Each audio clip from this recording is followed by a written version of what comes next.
iniciar no celular aqui.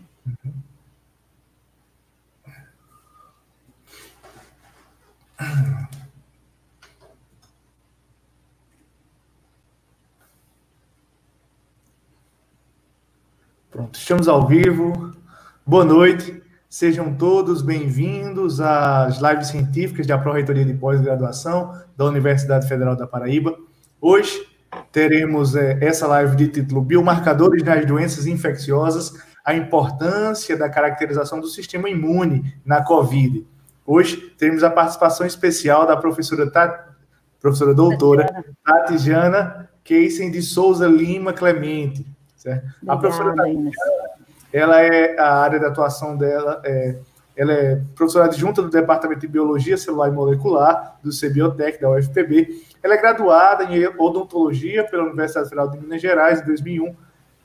Tem mestrado e doutorado na área de bioquímica e imunologia pela Universidade Federal também de Minas Gerais e é bolsista de produtividade 2, produtividade em pesquisa do CNPq nível 2, certo?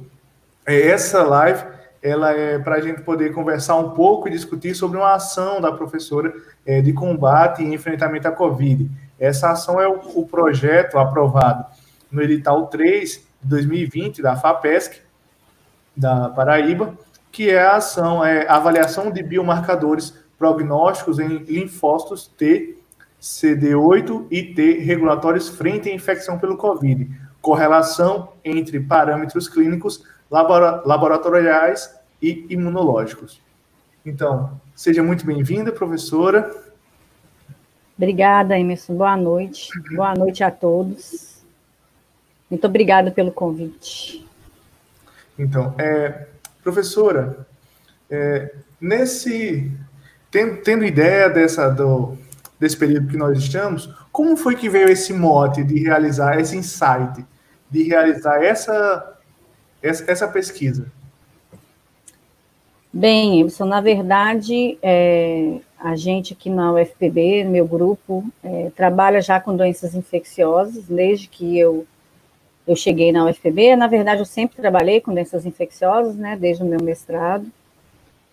E a gente começou, eu cheguei na UFPB em 2013, comecei com a linha de pesquisa na área da leishmaniose visceral, que é o calazar, e a gente teve um surto de dengue, zika e chikungunya em 2015, ao mesmo tempo, né, as 3 arboviroses.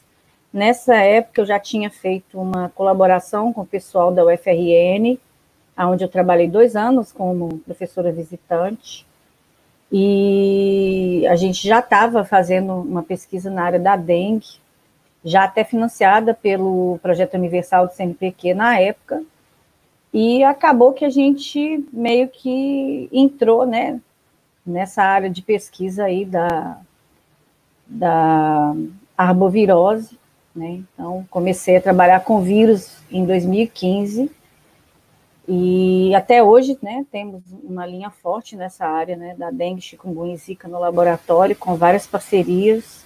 Depois a gente comenta um pouquinho sobre isso, mas ao final. E então, quando surgiu a Covid, né, já em janeiro, eu já estava ouvindo falar dessa doença na China. Eu lembro muito bem do surto da SARS, do H1N1, da MERS, e aí eu já fiquei meio assim de olho. Quando eu vi meu colaborador, em fevereiro, lá da UFRN, dando uma palestra sobre o SARS-CoV-2, né, o vírus causador da Covid-19, eu falei, acho que nós vamos ter que trabalhar com a Covid-19 em breve. Né? Então, até então a gente não conhecia essa doença com esse nome ainda, né? Já conhecia o vírus, assim, o nome do vírus, na verdade, né? A filogenia dele. E aí surgiu a história do decreto da pandemia pela OMS, e em março logo veio a quarentena aqui, né, em João Pessoa, na Paraíba como um todo, e os editais começaram a surgir, e as ideias começaram a vir, né? Eu sou imunologista, então imunologia é imunologia em qualquer problema ou solução imunológica, digamos assim, E aí a gente fez uma reunião, eu e meu grupo de pesquisa, e decidimos, então, submeter, a gente estava com 3 editais abertos na época, eram 3 editais de correria, digamos assim, porque era tudo muito em cima da hora, e a gente tinha que correr com as ideias. Nada se conhecia ainda sobre a doença, né, sobre o vírus, sobre mecanismos, nada. Então, a gente decidiu escolher essas duas subpopulações celulares, que são linfócitos T, né, CD8, porque as células TCD8, porque elas são células extremamente importantes em infecções virais, são células que, ao serem ativadas e reconhecerem antígenos, né, ou seja, pedacinhos do micro-organismo, principalmente dos vírus, elas têm capacidade de matar essas células infectadas. Então, a escolha da CD8 foi por esse motivo. A CD8 também é uma célula muito importante em alguns modelos vacinais, né? Então, assim, a geração de vacinas que ativem células TCD8 de memória de extrema importância para vacinas de tipos diferentes de vírus. E as células T reguladoras, né, as Treg, elas são células TCD4, que possuem marcadores específicos, onde a gente consegue caracterizar essas células, e elas têm um papel extremamente importante na manutenção da nossa homeostase. O que é a homeostase? A homeostase é o meu equilíbrio fisiológico, ou seja, quando todo o meu corpo funciona bem, né? O sistema imune, ele tem essa grande função, que é a função de manter a fisiologia em equilíbrio no meu corpo, né? Por consequência, ele nos defende, tá? Então, eu brinco muito nas minhas aulas que eu falo que o sistema imune é um sistema fofoqueiro. Por quê? Porque ele está o tempo inteiro ali testando, seja através de contato celular, célula-célula, seja através de produção de determinados mediadores químicos. Ele está o tempo inteiro ali circulando, entrando e saindo de alguns lugares que a gente chama de órgãos linfóides secundários, e nessa entrada e saída e circulação, ele acaba por testar, né, o que está acontecendo ali todo momento no meu corpo. Quando ele encontra alguma coisa que está diferente do que ele vê, né, o tempo todo, ele vai ter que tomar uma decisão, né, e uma dessas decisões, digamos assim, né, que as células não tomam decisões, mas uma dessas ações é a auxílio, né, na nossa defesa, tá? Então, a gente escolheu esses 2 subtipos celulares rapidamente, porque era um vírus, e aí a gente pensou assim, qual que é a hipótese, né? A gente queria entender como é que estão as células T, CD8, e as células Treg nos indivíduos curados, primeiramente. Por quê? Porque o indivíduo que tem uma forma dessa doença leve a moderada é diferente do indivíduo que vai desenvolver gravidade. Então, a gente criou esses grupos de comparação, o leve e o grave, né, para a Covid-19, e a gente pensou em avaliar essas duas subpopulações celulares do sistema imune, né, para a gente descobrir se existe algum marcador mais específico nesses pacientes que desenvolveram a doença leve, né, porque isso pode nos ajudar ao direcionamento, né, de marcadores prognósticos, ou seja, né, de cura ou de piora, né, no quadro da doença, né. Mas, junto com esse projeto, surgiram várias outras ideias. Esse projeto foi o primeiro projeto que a gente enviou, porque o prazo dele de submissão era muito rápido, acho que a gente tinha menos de 2 semanas para escrever e submeter no sistema da FAPESP. E aí, desculpa, estou tossindo um pouco. E aí, a gente submeteu, deu certo, e começamos, então, a corrida, né, com outras submissões também, tiveram mais 3 editais, um CNPq, 2 da CAPES, não dava tempo, a gente teve que escolher entre mandar o do CNPq e mandar o da CAPES, do CNPq a gente não foi contemplado, mas a gente não teve tempo, na verdade, hábil de fazer um projeto mais bem elaborado, eu acredito, para concorrer ao CNPq, no sentido de que era nacional, um projeto muito concorrido, né?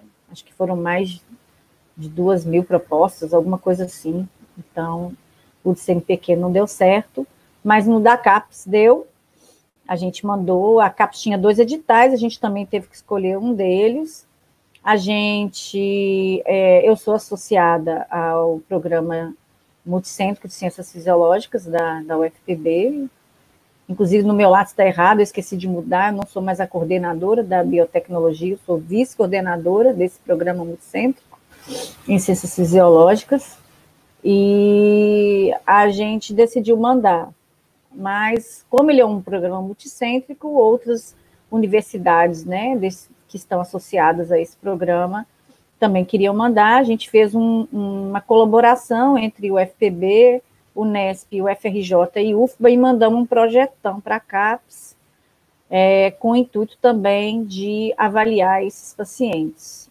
Já nesse projeto da CAPES, a gente vai avaliar esses pacientes longitudinalmente para a gente ver a presença de permanência de imunidade. O que acontece numa doença infecciosa em geral, né, numa virose também, quando a gente entra em contato com um agente infeccioso, como no caso de um vírus, a gente tende a desenvolver uma resposta imune.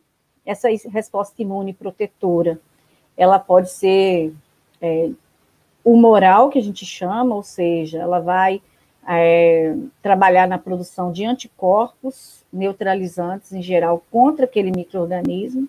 Esses anticorpos, eles podem permanecer por longos tempos ou até mesmo pelo resto das nossas vidas, como no caso de uma rubéola, uma catapora, né, que são doenças que, se a gente tem, ou se a gente vacina, a gente produz esses anticorpos de longa duração.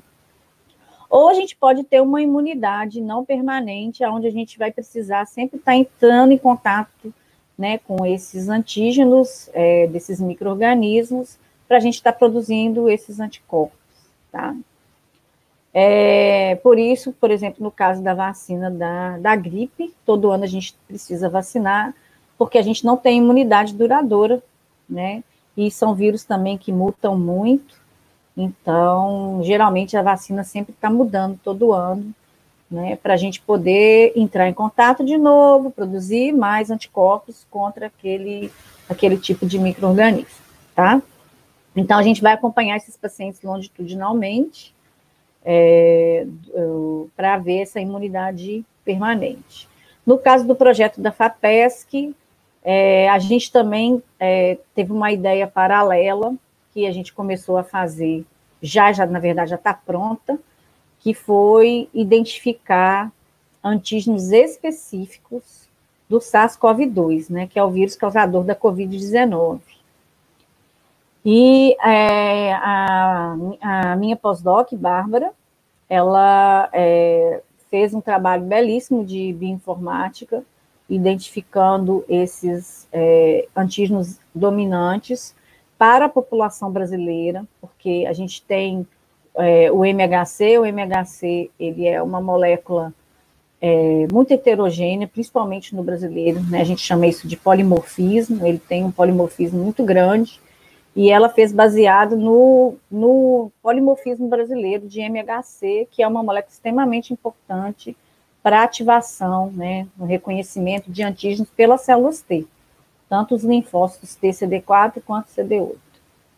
E uma coisa legal que tem surgido já na literatura da Covid-19 mostrando que algumas pessoas podem desenvolver, além da imunidade humoral, ou não desenvolver uma imunidade humoral muito específica, ou seja, não ter uma produção de anticorpos, né, alta, mesmo tendo adoecido, ou mesmo sendo assintomático. A gente sabe que temos muitos assintomáticos, né, para essa doença, e mesmo assim essas pessoas podem desenvolver uma imunidade celular, tá? E o que é isso? Desenvolvimento de imunidade celular é exatamente geração de células T CD4, CD8 específicas, que são os linfócitos T, que ativam toda uma gama celular de outras células do sistema imune, inclusive os linfócitos B, auxiliando a esses linfócitos B na produção desses anticorpos específicos. Então, já saíram, se não me engano, 2 ou 3 artigos, né, mostrando essa capacidade dessas pessoas que foram ou assintomáticas ou tiveram doença leve, mas que desenvolveram imunidade celular. Teve um artigo recente que saiu também mostrando que lá na China e no Oriente Médio, pessoas que tiveram SARS ou MERS, na época, né, da epidemia lá, também tem essa imunidade celular contra, né, a favor delas, na verdade, mas contra o vírus COVID-2, o SARS-CoV-2. Então, a gente vai fazer, né, esse levantamento desses biomarcadores, dessas ativações antigênicas.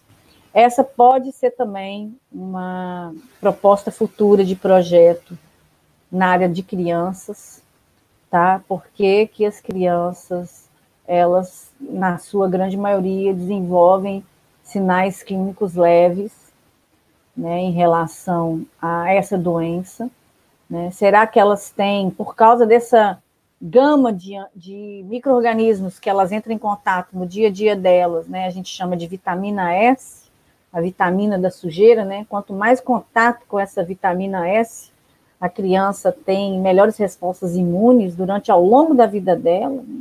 Não só isso também, a criança que amamenta, né, por mais de 2 anos, tem um sistema imune diferenciado, a que nasceu parto normal, né, tem toda uma história infantil por trás dessa análise, né, desse sistema imune das crianças.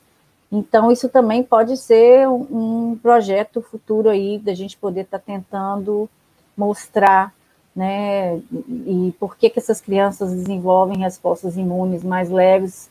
Será que elas têm uma imunidade celular para esse vírus, né? Já que elas têm todo esse contato aí nas escolas, né, no dia a dia delas, com outros micro-organismos, e existem, a gente sabe que existem, né, possibilidades de ligação cruzada, né, de antígenos, né, possibilidades de antígenos homólogos, ou seja, parecidos, né, que possam facilitar isso. Então, tudo isso, né, eu mesmo quero saber se eu tenho imunidade celular para a Covid-19, e é isso. Eu acho que todas essas pesquisas, não só a do meu grupo, mas de outras pesquisas que estão sendo desenvolvidas, não só na UFPB também, mas Brasil afora, mundo afora, vão auxiliar, né, nas respostas que a gente precisa.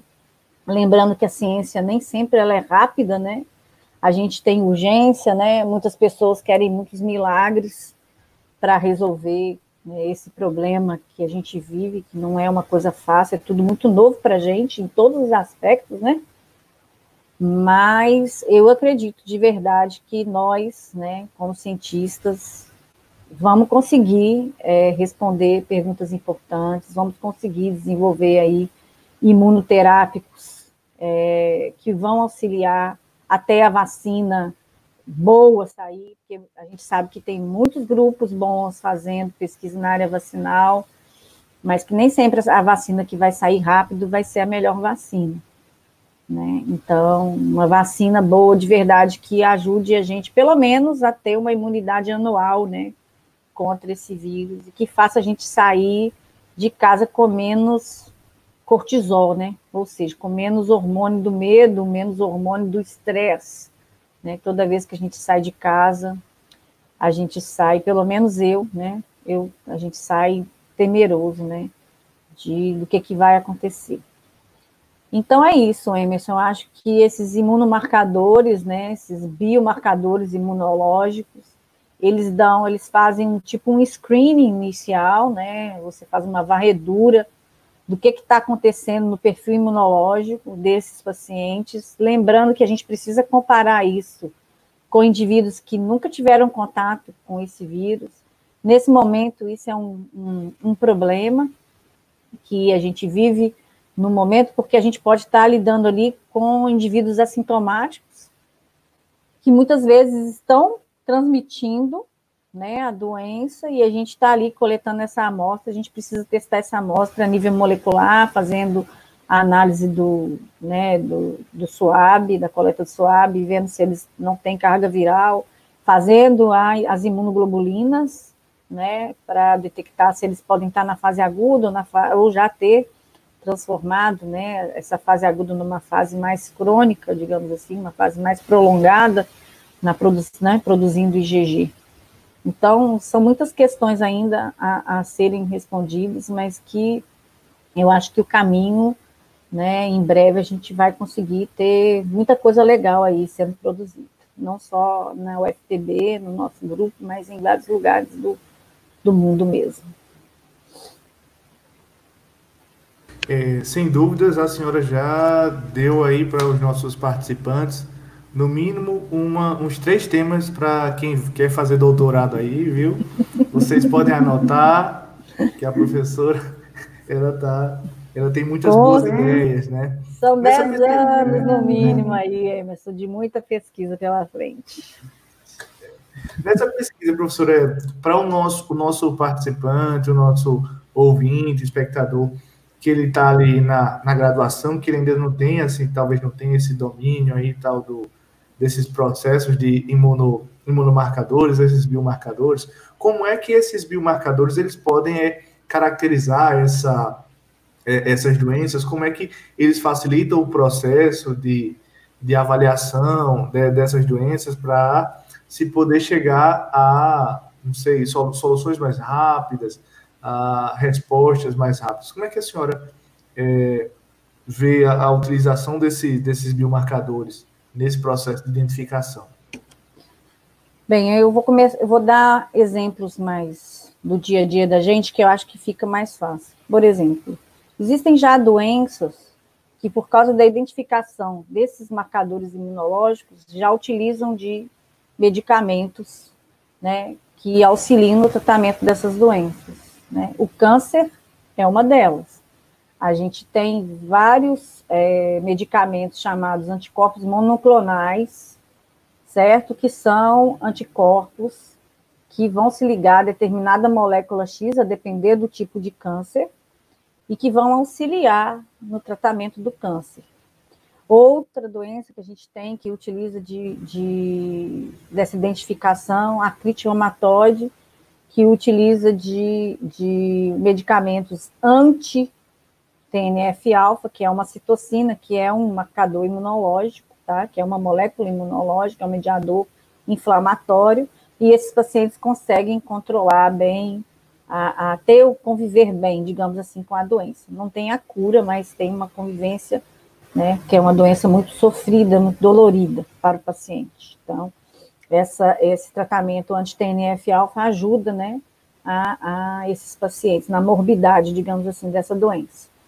Tá? Então, a gente tem outros exemplos também, em algumas doenças dermatológicas, a gente tem alguns esses biomarcadores também, que vão ajudar esses pacientes a conviverem melhor com esses tipos de doenças, e por aí vai. Eu acho que o câncer é o nosso melhor exemplo, porque a gente tem uma N-gama, e a gente tem uma gama gigante de anticorpos monoclonais contra esses biomarcadores que vão auxiliar, tá, nesse tratamento do câncer. Então, é por aí, Emerson. Então, ao identificar, né, a identificação dessas moléculas no nosso sistema imune, além de poder ajudar no direcionamento para tratamento, tá? Pode também, né, no caso, por exemplo, de eu identificar, como eu falei para você aí agora, esses antígenos dominantes do COVID-2, pode me ajudar a desenvolver, de repente, um kit diagnóstico mais específico para ele, se eu descobrir alguma coisa que realmente responda para todo mundo, né? Porque para ser diagnóstico, todo mundo tem que responder bem aquilo ali. Então, eu posso fazer um kit diagnóstico mais refinado, e eu posso também ter um direcionamento melhor para vacinas. Então, eu tenho as 3 vertentes aí, né? Eu tenho vertente de prognóstico melhor, ou seja, né, na busca desses marcadores e identificação fulano tem uma expressão aumentada de X coisa na célula dele, isso pode sugerir que pessoas que têm isso vão ter doenças mais leves. Então, isso eu posso sugerir como marcadores prognósticos. Posso buscar isso em polimorfismos gênicos também, fazer correlações, tá? Tem o do tratamento, né, da imunoterapia, como eu já citei, exemplo de câncer, doenças dermatológicas, artrite, e tem a possibilidade também de diagnóstico, né, desenvolvimento de kits de diagnóstico mais específicos, mais refinados, para qualquer doença, no caso aqui a gente está falando da Covid-19, e temos a possibilidade aí de encontrar um antígeno melhor, né, que vai fazer com que a gente tenha uma melhor resposta celular para ativar melhor a nossa célula B, para produzir anticorpos mais específicos, né, que vão fazer com que a gente tenha uma imunidade mais duradoura, digamos assim, ou parcialmente duradoura contra esse vírus. Então, são todas essas possibilidades. Mas, para isso, inicialmente, eu preciso fazer uma varredura inicial desse sistema imune e comparar, né, entre as diferentes formas clínicas da doença para a gente ter um direcionamento. Muitos pesquisadores já estão começando a fazer isso aí mundo afora.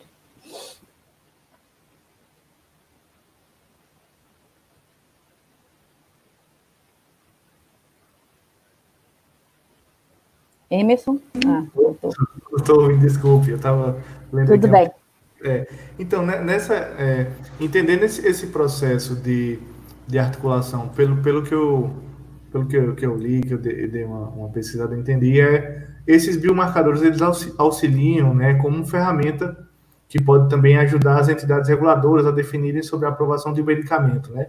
Nesse caso, aqui, a nível local, o projeto se articula com, não sei, tomadores de decisão, seja do setor público, ou com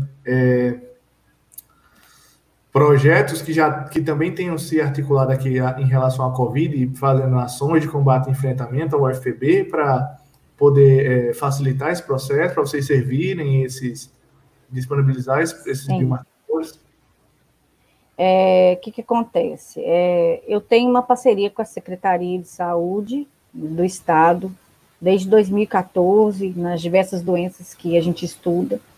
Então, eu tenho excelentes contatos lá, que me auxiliam sempre, né, digamos, no recrutamento dessas pessoas, né, com essas doenças que eu já citei aqui, agora no caso da Covid também.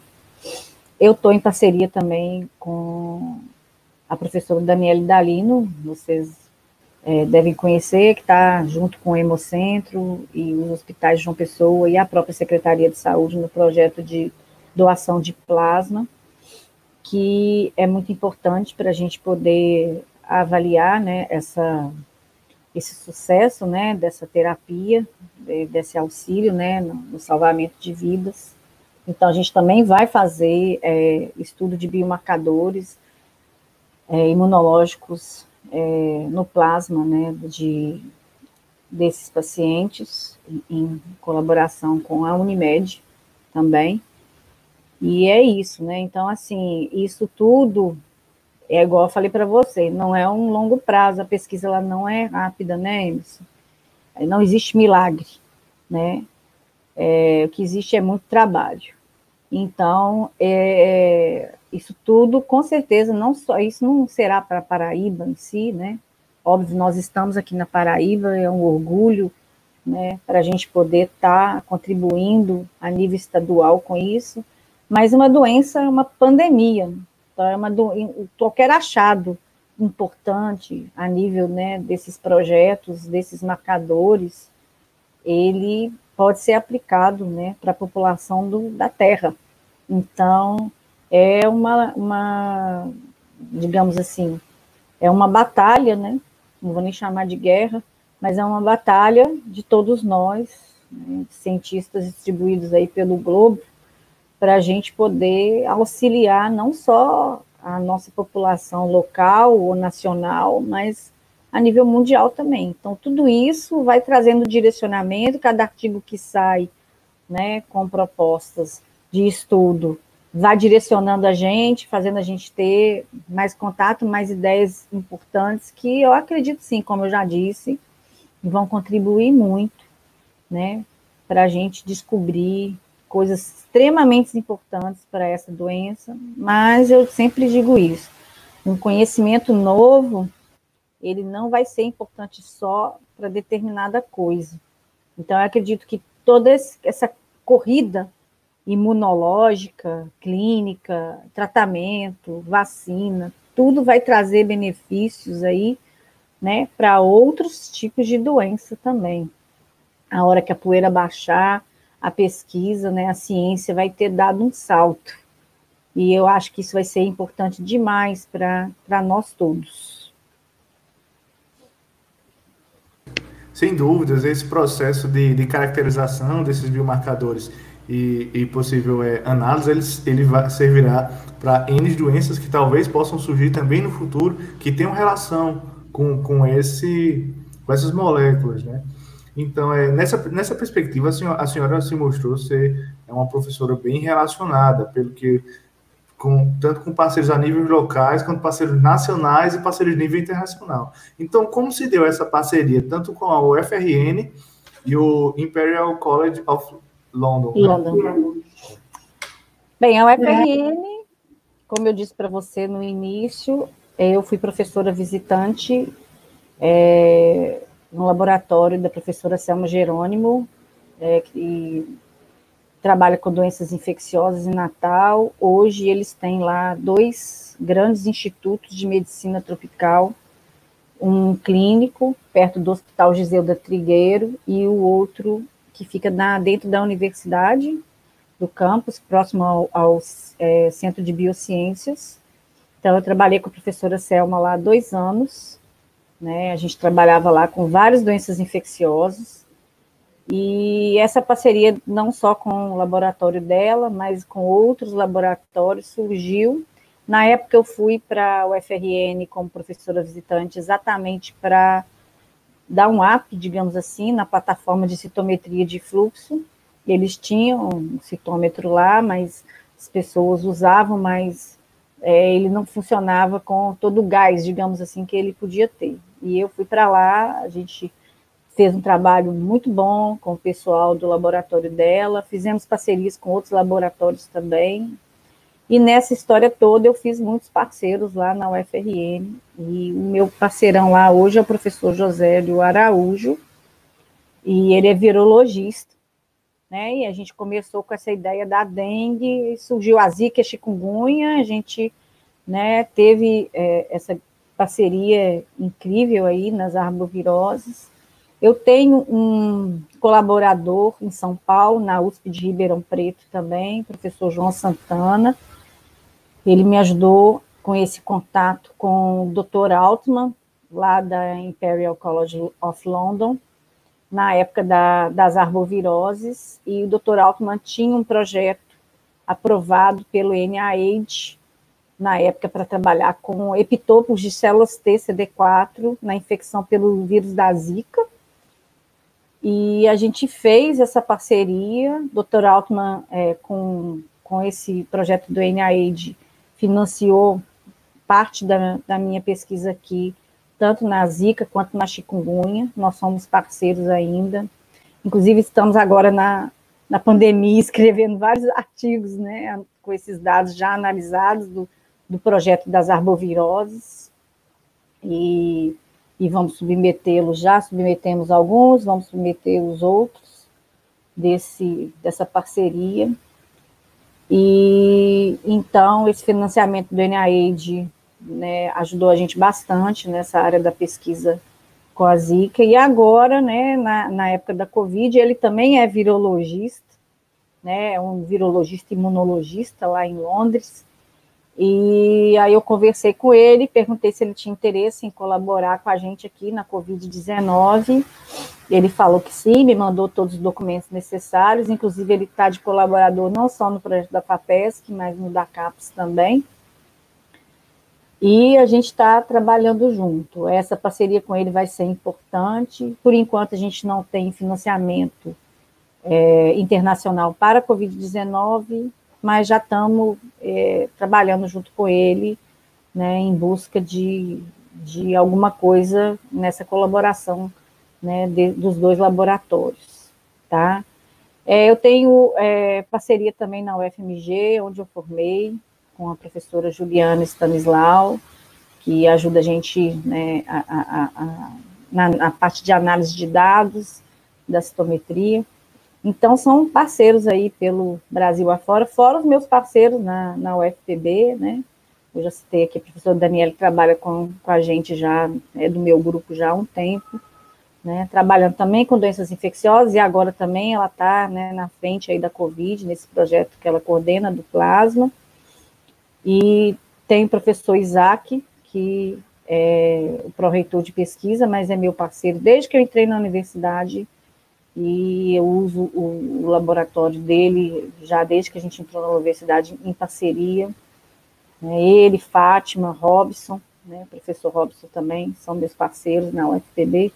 Professor Barbosa, né, que é do CCS, e que a gente está aí em colaboração com o projeto dele, da CAPES também, na parte de fármacos, testes com fármacos, né, e a gente vai fazer uma parte também junto com ele, no projeto dele, financiado também pela CAPES.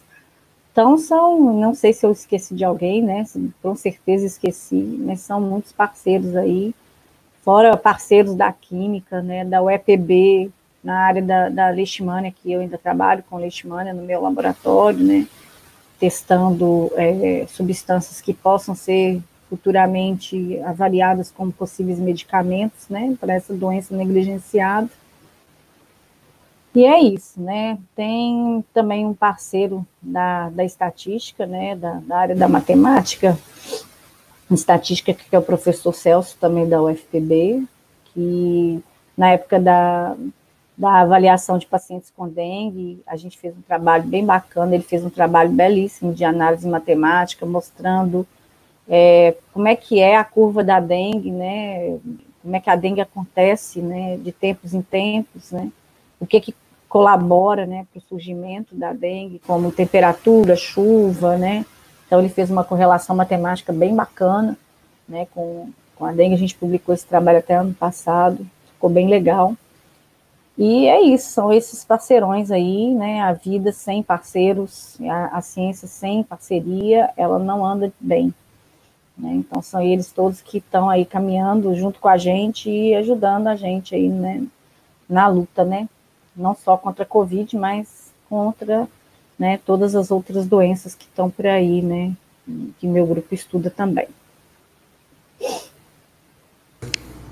Sem dúvidas, sem dúvidas. Ter boas relações é o que nos possibilita ter boas reflexões também, né?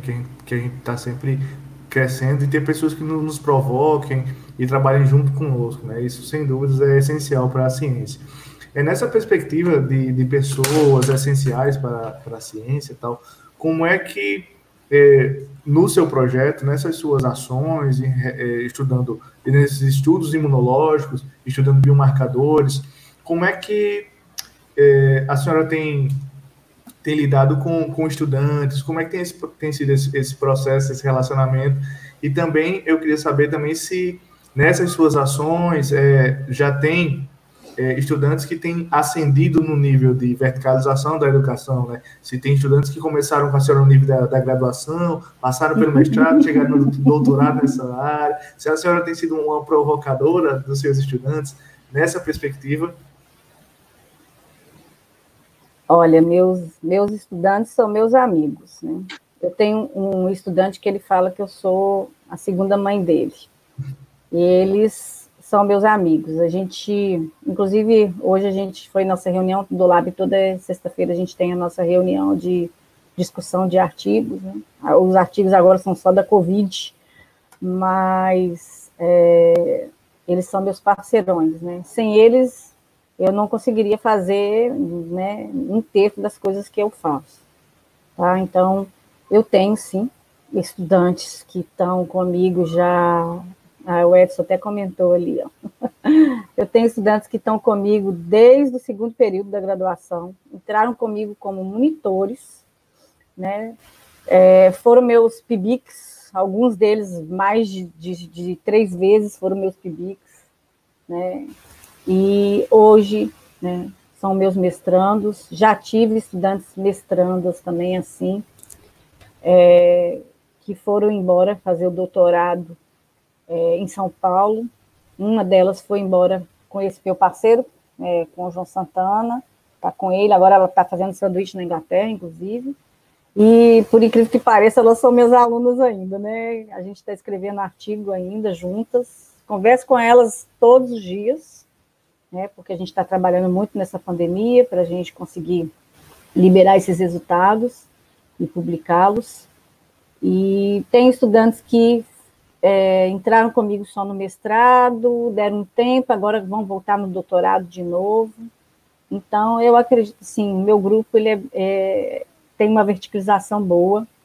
Claro que tem gente que quer ter outras experiências, e eu acho isso também muito importante, né? A gente ter outros tipos de experiências científicas é muito importante, e de vida também, né? E assim, eles são meus parceirões, né?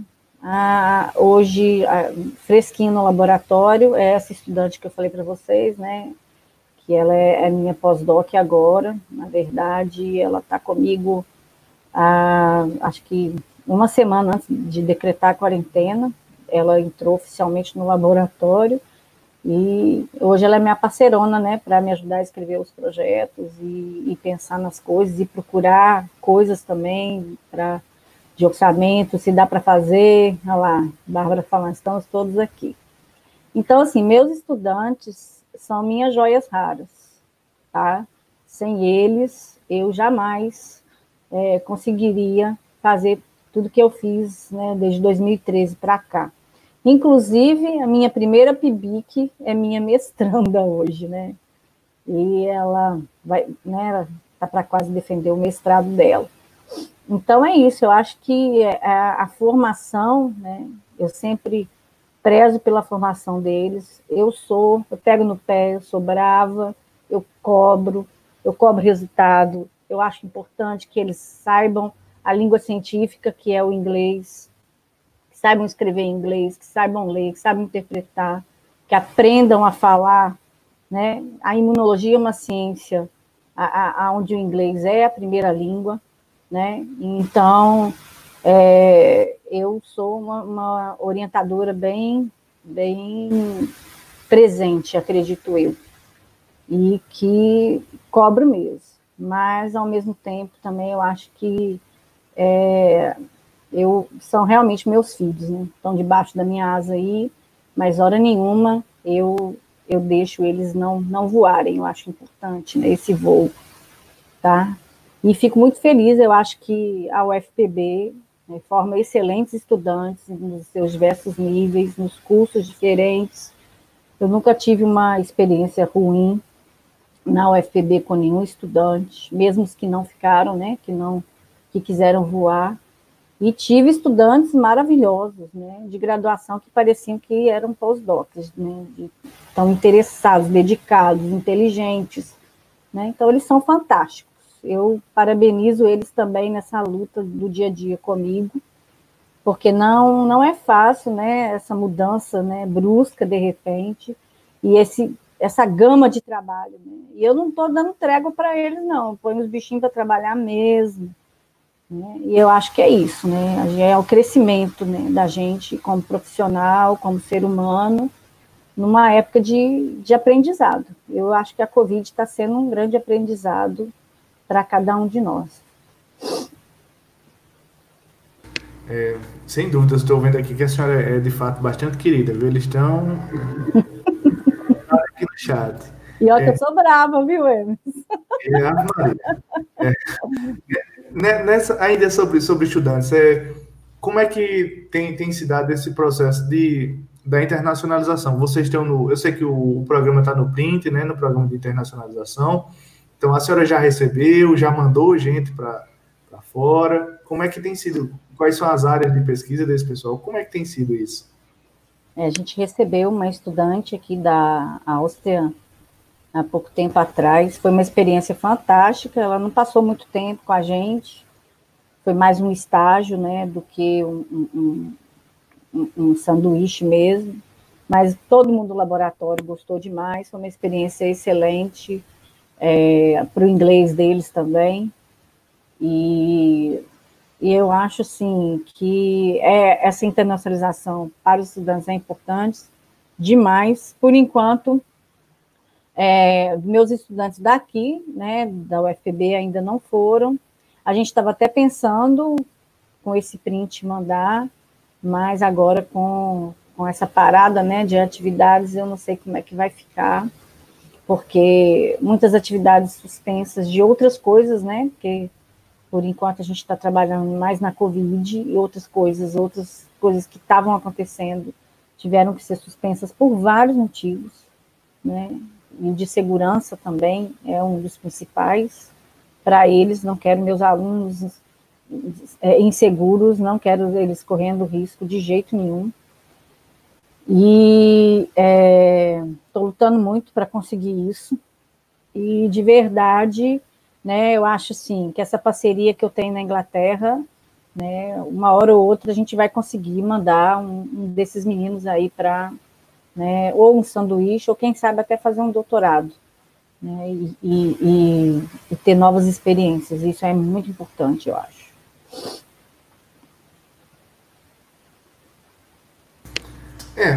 Aqui, agora para as considerações finais, professora, e aí a gente encerra.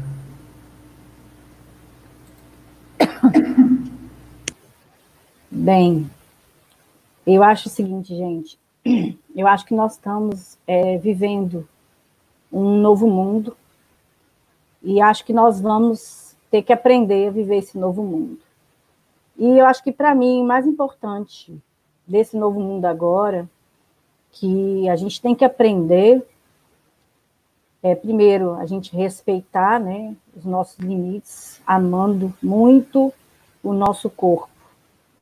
E isso é fazer com que a gente tenha um sistema imune porreta, para a gente dar conta de encontrar com esses micro-organismos que estão aí no dia a dia, e não vão embora. Estão há quanto tempo convivendo com a gente, tá? E, em segundo lugar, o respeito ao nosso próximo, porque o isolamento social, essa quarentena, né, que não tem fim, ela é um maior exemplo de respeito ao outro, né? Porque ao ficar em casa, ao sair só quando a gente precisa, né, ao tomar os cuidados com a gente está respeitando o outro, né? Porque o medo dessa doença toda, nesse momento que não temos ainda um tratamento eficaz, uma vacina eficaz e respostas totalmente elucidadas que vão direcionar a gente ao caminho, né, da descoberta final, digamos assim, né, do alívio, né? Então, o essencial do isolamento, que deve continuar, né, porque o comércio abriu, os shoppings estão abertos, né, e as coisas estão voltando a funcionar, que a gente é obrigado a ir e não ter segurança, né, nisso. Então, eu acho que essa doença veio ensinar para a gente dessa nossa capacidade de ter resiliência, né, de aprender, né, a respeitar o outro, dentro de casa, né, começando com essa convivência intensa, que apesar da gente ter, é uma convivência que está sendo bem mais intensa, né, e os atritos estão sendo maiores, e a gente está tendo também que aprender a lidar com isso, né, no nosso dia a dia, e do respeito ao outro, nas ruas, utilizando máscaras, mantendo distanciamento social, porque, por enquanto, gente, é um milagre que a gente tem, né? Um milagre do aprendizado de um novo mundo. Por quanto tempo isso vai estar entre a gente ainda não sabe. Se vai ter cura, se vai ter vacina, são respostas que todos nós gostaríamos, né, de ter rápido, mas a gente está no exercício da paciência, da resiliência, né, aprendendo a valorizar a ciência, né, mundial, nacional, né, regional, tá? E que, né, a gente tome isso como uma lição importante nos próximos dias da nossa vida. Essa é a minha consideração final, né? A imunologia é uma ciência maravilhosa, difícil de entender, tá? Mas a gente tem que entender que ela é um sistema que faz parte da nossa vida. E quanto mais a gente aprender a amar a si mesmo e ao próximo, a gente vai ter um sistema imune pronto, não para não adoecer, mas para dar conta do recado.